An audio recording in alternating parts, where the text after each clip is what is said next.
संजय जी, क्या दिक्कत है? अगर प्रधानमंत्री गए मिलने के लिए, पूजा करने के लिए, तो क्या दिक्कत हो गई? कोई दिक्कत नहीं है। प्रधानमंत्री साहब जब करने जाते हैं सीजेआई तो कोई दिक्कत नहीं होती पूजा करने से या इफ्तियार में जाने से दिक्कत।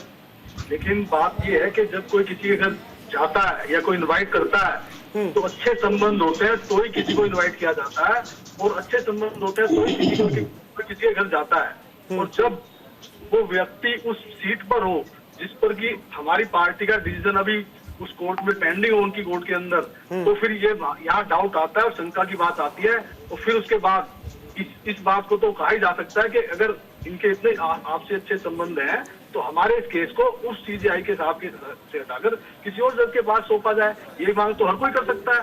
ये तो संजय जी, हमारे देश के प्रधानमंत्री और सुप्रीम कोर्ट के सीजेआई, इन दोनों के बीच संबंध अच्छे नहीं होने चाहिए।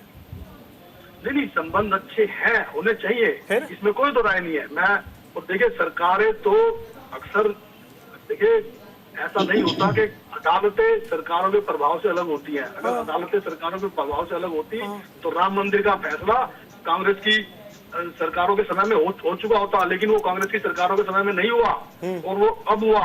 तो ठीक इसी तरह से जैसे कि महाराष्ट्र सरकार का फैसला अभी क्योंकि उनकी अदालत में पेंडिंग है। क्या डीवाई चंद्रचूड़ ने दिया?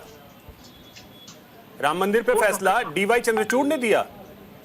नहीं, मैं ये नहीं कह रहा कि उन्होंने दिया। मैं तो इस बात को कह रहा हूँ कि ऐसा नहीं होता कि अदालतें सरकार के प्रभाव से अलग होती हैं, ऐसा नहीं होता। मगर क्योंकि हमारी पार्टी का फैसला अभी उनकी अदालत में पेंडिंग है और जिस तरह से उन्होंने प्रधानमंत्री साहब को बुलाया, वो घर पे बुलाया, वो किसी जनरल फंक्शन में नहीं बुलाया वो, तो इससे इस बात का डाउट आना बिल्कुल क्लियर है कि हाँ, ये इनको इस बात में फेवर ना कर दे।